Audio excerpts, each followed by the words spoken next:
Alrighty boys, it's time. On this channel, we have put out shotgun offenses before. We've put out under center offenses before. But something we have never done is put out an empty 5-wide offense before, and that is what I have for you today. If you've never seen one of my videos before, my name's Brendan. Most people on the internet call me Bo because it's short for the name of this channel. And I'm basically a mutt nerd for taking meta concepts and running them out of off-meta formations. That's kind of my thing. I like doing that. That's how I like to play the game. And I like sharing that with you guys. So without further ado, I put together a banger 5-wide offense. Let's get into it. Starting with the formation I'm going to be breaking down in this video, it is the gun empty bunch open formation. And you're going to be able to find this out of the Lions, the Rams, and the Jets playbook. I recommend the Jets playbook. That's the one I rock, mostly because there's some really good RPOs in this formation to run when you're at the 2-yard line, where running empty is basically just not an option. So for the abilities you're going to want to run this offense, I recommend a quarterback with at least Hot Route Master and Set Feet Lead. Hot Route Master is not mandatory. You can definitely run this offense with some slot apprentices,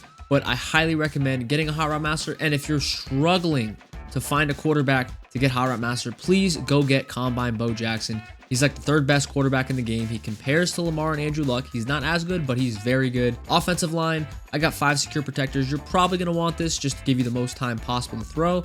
And then on the wide receivers, I have Jukebox.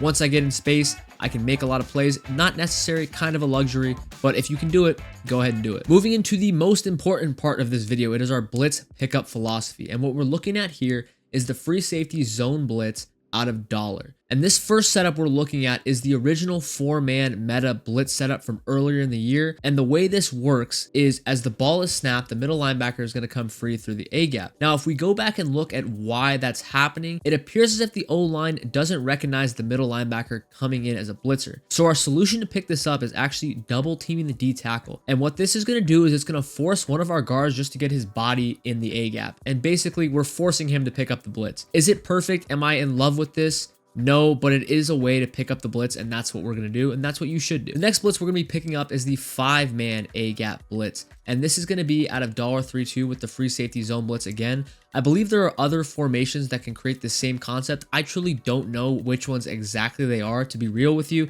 but I do know how to pick them up, and that's what I'm going to show you here. So if we try our strategy from the 4-man to pick up this 5-man, what ends up happening is the linebacker comes in unblocked again. Why is that? Well, we actually got our intended ask with the double team of the D tackle.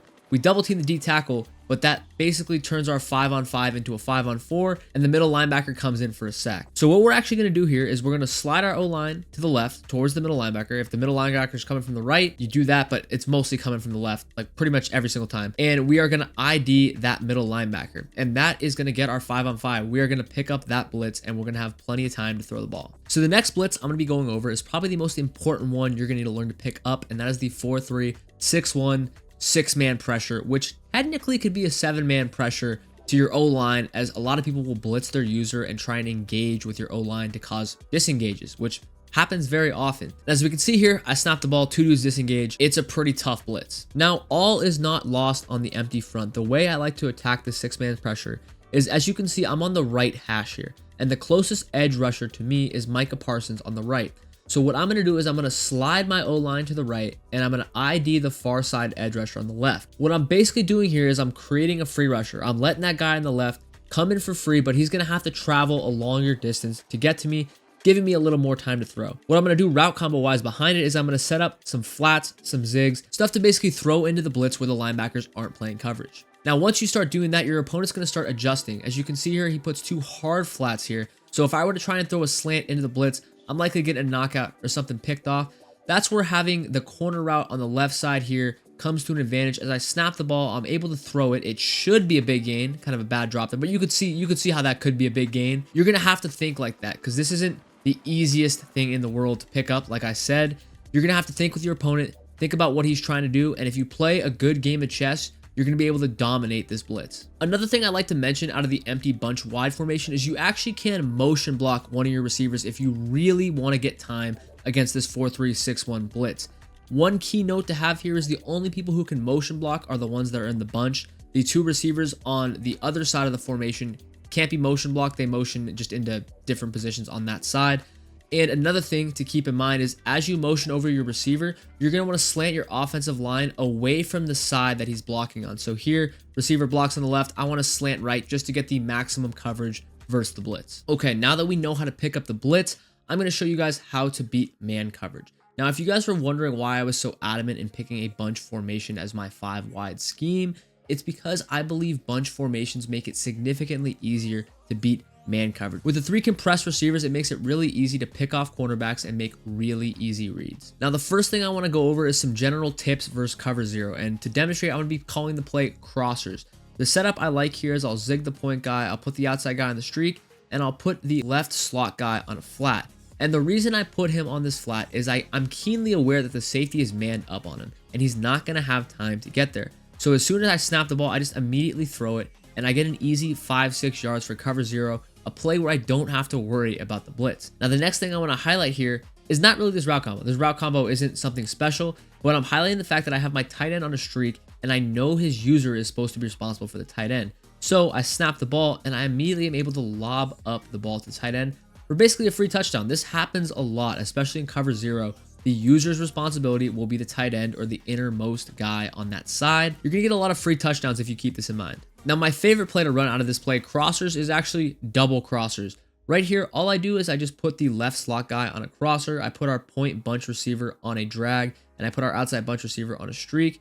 And basically, I can snap the ball, and I got a bunch of different reads. Here, our universal coverage cornerback gets picked off and we get an easy drag. This is what I was talking about when I was talking about picking off defensive backs. On the next snap, we're able to throw this crosser to the slot guy for a huge gain and a touchdown. And then on the very next rep right here, same kind of idea. We're throwing it to our tight end.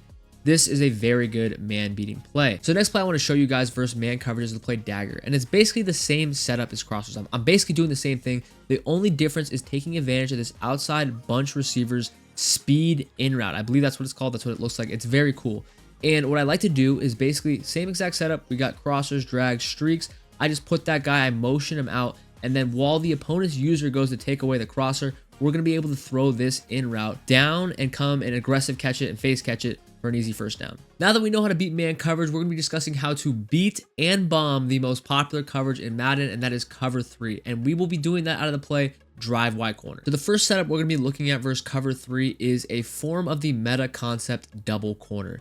Basically, we have the super deep corner stock from George Kittle here, and then we're putting Ricky Pearsall, the point receiver, on a shorter corner, and we're putting the outside bunch receiver on a zig. Basically, we're creating an exotic flood concept. It doesn't look like a flood concept, but it is a flood concept. And as we snap the ball here, George Kittle is going to pull the outside third deep, and we can freeform Ricky Pearsall down for a nice gain. One thing to add on the backside of this play, for this rep, I streak the slot receiver. You don't really need to. You end up getting the same result. But if you wait a little bit, this backside post actually gets open late, and you're going to be able to hit that over the middle for a nice gain if everything's covered. The next setup is another exotic form of flood, another double corner.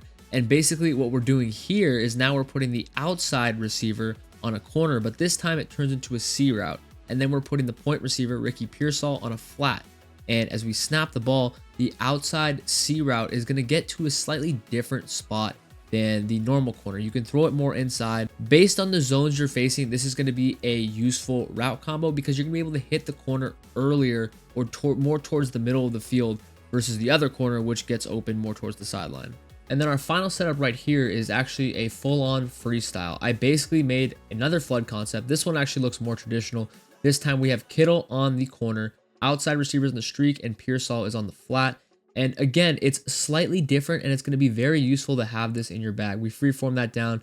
We get the catch with Kittle. It gets knocked out, but whatever. We move to our game footage here. So this is a key moment. 4th and 2. We're on our first drive. We need to score here.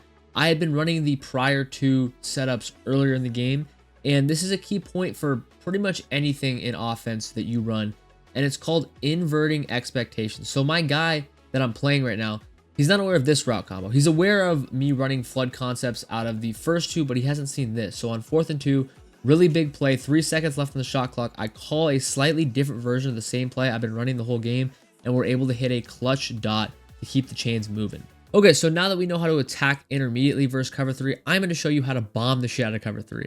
So here, what we're going to do is we're going to motion out our outside bunch receiver, and we're going to put him on a comeback. And what this is going to do is it's going to hold the outside deep third. It's a little weird. It's not perfect. It's going to hold the outside deep third, and it's going to get our deep corner open. As we watch here, I snap the ball and the corner hesitates slightly. I can't throw it until he hesitates slightly, and I whip that thing down the field for a huge gain. The next cover 3 bomb I'm going to be taking a look at is the play Dagger Ohio, and it's a very similar concept to the previous cover 3 bomb. All we're doing is putting the outside receiver on the left in a comeback. I'm taking the huge deep post from Dagger Ohio and I'm smart routing it. It can work with the deep post. I just like to smart route it because it's a little more crisp. It takes a little less time to get open. That's basically why I do it. And we're going to streak George Kittle, the inside guy here. So we have a streak with a inside crosser and then a comeback on the left. As you can see, we're going to snap the ball versus cover 3. The inside crosser, I'm a little closer, but I'm able to snap that thing down, freeform, and catch it. This is the same setup. This is basically the same setup, Dagger Ohio. This is the setup if you have more space. That last one was kind of crazy. It didn't have a lot of space, but we still got it to work. And then finally, our last cover 3 bomb is out of the play Speed Dig. And I actually believe this is our best cover 3 bomb. I think this play rivals double post in terms of how effective it is at being a cover 3 bomb. All we're doing here is we're streaking the inside bunch guy, Kittle, and we're comebacking the outside left guy and Darren McFadden here. And you're just going to snap it because that crosser from Ricky Pearsall here, it's basically double post. This is basically double post from gun bunch offset. We're going to throw this thing past, I think he had a deep half there or something. Huge gain. That is probably one of the best cover 3 bombs in the game, and it's in the empty bunch open formation. All right, taking a break from bombing, we're going to get back to our intermediate passing game. This time we're attacking cover 2. The setup we're looking at here, again, is at a drive wide corner, and it is our double corner setup. Really, I just set this up because I'm looking to throw the post. The post gets open versus cover 2. You can throw this in between the linebackers right there, and if we snap that same play again, you're actually going to have, if you're able to get a little bit of time, you're going to have that slot wheel route open for a huge game versus cover 2. All right, quick 2-play respite, and we're back to bombing. I'm showing you guys the cover 2 bomb at a drive wide corner. This is a lot simpler than the cover 3 bomb. All you're going to do is you're going to streak the point slot receiver, and you're going to wait for the Kittle corner to get open. You just need time, basically. As you can see, we're going to snap the ball. We're going to freeform this as far away from the safety as I possibly can, and we're able to get a nice possession catch. So here in the game rep, I'm actually running double corners here. I don't even have Pearsall streaked. I feel like it works better with Pearsall streaked, but as you can see, we're going to snap the ball here. I'm going to get a good amount of time, and I'm able to freeform this ball all the way away from the safety for a huge bomb. The second and last cover 2 bomb setup I'm going to break down is basically Speed Dig. It's basically the cover 3 bomb without the comeback route. You can literally just call this with the inside bunch guy streaked and just snap the ball. The crosser, it's really not a crosser. It works more as a deep post. You snap it, it's going to split both middle field safeties, and you're going to be able to throw this thing down the middle for an absolute bomb. Same exact setup here versus a more traditional cover 2. The other one was kind of shaded down. This one, traditional cover 2, same idea, just split the middle field safeties for a huge game. Alrighty, back to our more intermediate dots. We're going to be showing you how to attack cover 4. And my favorite way to do this is honestly stock dagger.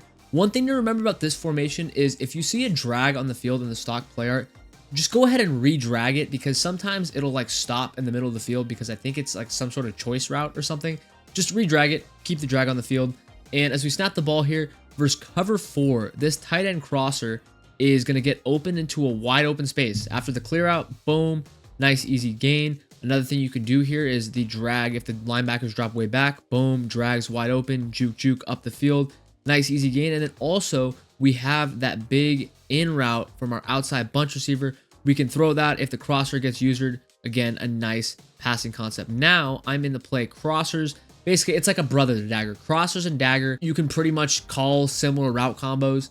But right here, we got a curl on the outside bunch guy, a flat on the point bunch guy, and we got a flat in the left slot. We're looking at that bunch, and it's cover 4.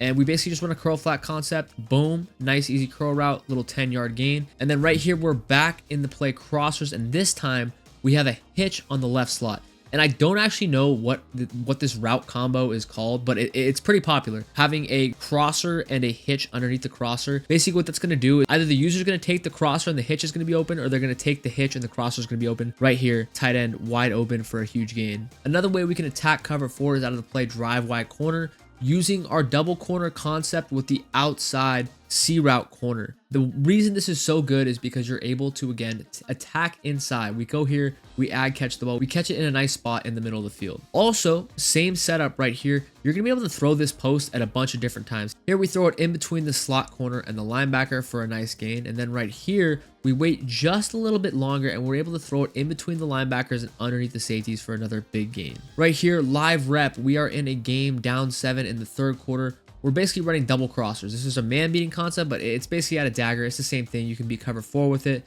Boom, gets cleared out. We make a move into the end zone for an easy touchdown. And bonus, Billy Mays bonus right here.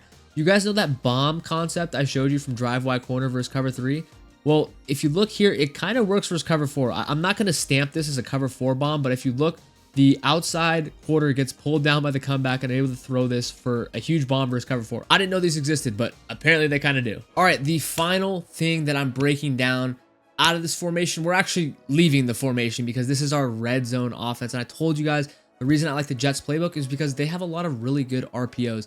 And I'm just going to list them right here. We have a single back bunch tight end bubble RPO. We have a single back wing pair stretch RPO. We have an I form slot bubble RPO. And we have the strong close end around, which it was really hot at the beginning of the year. I haven't seen it a lot, but it's still very good. So I've been using it. As you look here, we're breaking down the end around. We're in the red zone, second and goal. Hand it off to Jerry Rice. We're able to juke inside for a touchdown. Next play, we're running the single back wing pair RPO. Really solid stretch. Like, run this in the red zone. Run all of these in the red zone. Right here, we're in the bunch tight end RPO bubble. Boom. One juke inside. Ricky Pearsall can't quite fight in, but it doesn't matter. We're in the I-form slot RPO bubble, and the stretch gets us in there. Another look at the strong close ender. I just wanted to show these because I think these are so cool. Boom. One juke inside. Fight through Isaac Bruce for a touchdown. Another strong close end around. Getting outside with Jerry Rice. This is where the jukebox abilities on your receivers helps a bunch. That gets us down at the 1, and we run that bunch tight end RPO. These plays are meant to be chained together. One of these plays in and of itself is not super dominant, but when you put them all together and you keep your opponent guessing, you're going to have a lot of success in the red zone. Alrighty, that is going to be the video. I hope you guys enjoyed it. I had a lot of fun making it. I hope it helps you out, win more games, get some more coins, win some more Super Bowls. If you guys are interested in my thought process when it comes to building these offenses, check this video out right here where I break down what I'm thinking about, how I look at different formations, and how I turn those into really good offenses.